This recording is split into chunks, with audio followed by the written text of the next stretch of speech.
Une de mes principales missions était l'accueil des visiteurs officiels ou officieux, mais chaudement recommandé. Cela n'avait pas que des inconvénients.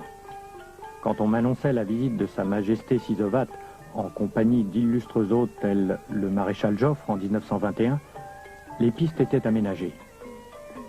J'en arrivais à souhaiter que de hautes personnalités viennent plus souvent pour que les routes soient enfin praticables. Les marshals se passionnent pour toutes les manifestations de l'art khmer, royal ou populaire.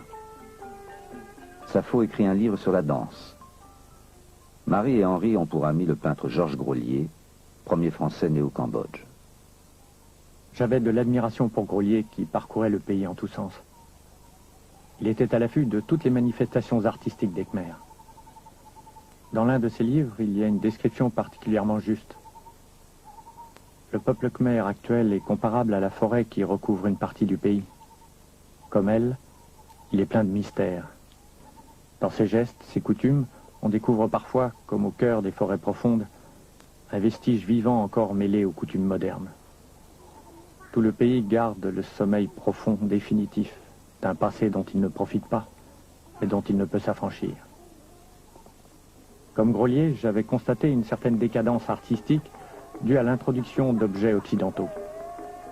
Cela corrompait le goût de ces artisans khmers, habitués à se transmettre de père en fils des motifs ancestraux où l'art d'encore se reflétait.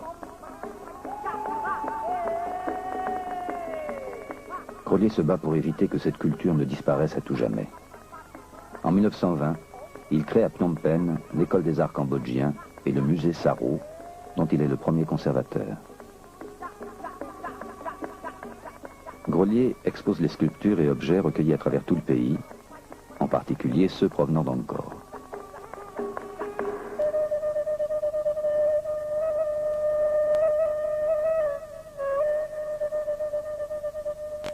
Henri Marshall continue son travail de dégagement des temples. L'école lui donne des moyens et un photographe.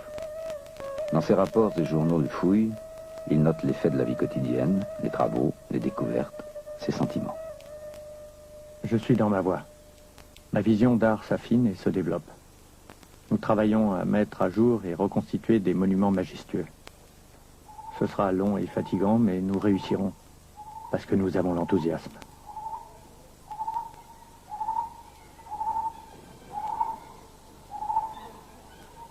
J'avais sous ma responsabilité plus d'une centaine de temples répartis sur 400 km² qu'il fallait protéger du vandalisme et du pillage.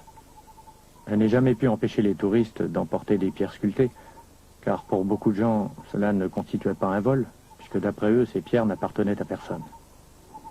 Sujet brûlant dont nous parlions souvent avec Georges Grolier.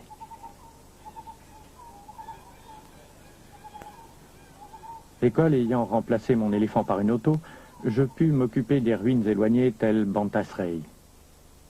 Ce petit temple avait dû sa notoriété à une affaire de vol de pierre qui fit quelques bruits à l'époque.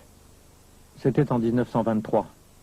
Un jeune écrivain d'avant-garde, André Malraux, amateur d'art dont il commerce un peu, lit les textes juridiques et s'aperçoit que les ruines de Bantasrey ne sont pas légalement protégées. Sous couvert d'une mission archéologique, il vient à Angkor où je le rencontre avec sa femme Clara et un ami. Un jour, tous trois se rendent à Bantasrey.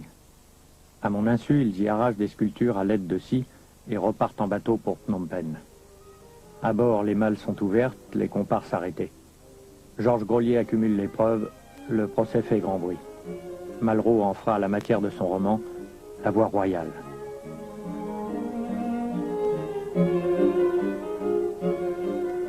L'école en profite pour mener campagne pour la protection des ruines. Les hommes de terrain fournissent les données aux chercheurs.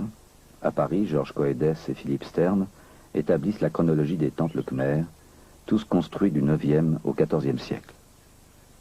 Il faudra 35 ans pour ériger Angkor Wat. En Europe, pendant ce temps, les chrétiens bâtissaient leur cathédrale.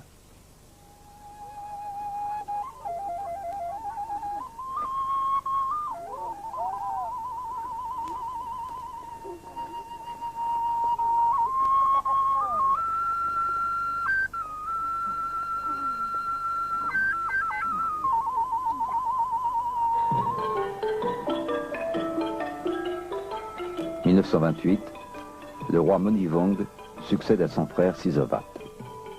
À Phnom Penh, Marshall assiste aux fastueuses cérémonies célébrant l'incinération du défunt. Mais aux festivités royales, Marshall préfère le calme de sa vie provinciale. Il serait pourtant excessif de dire que, malgré mon admiration pour ces cérémonies et fêtes, aucun détail ne vint me choquer.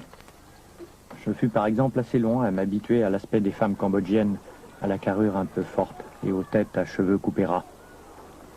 Ce n'est que plus tard que, par la souplesse et la grâce de leurs attitudes, les Cambodgiennes purent me faire oublier cette première impression fâcheuse.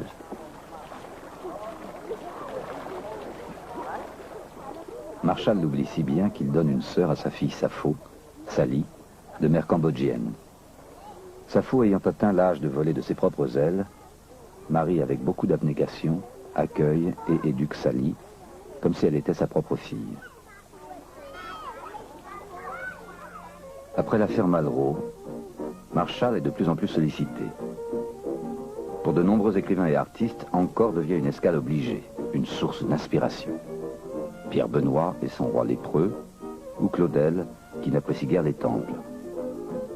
Angkor est bien l'un des endroits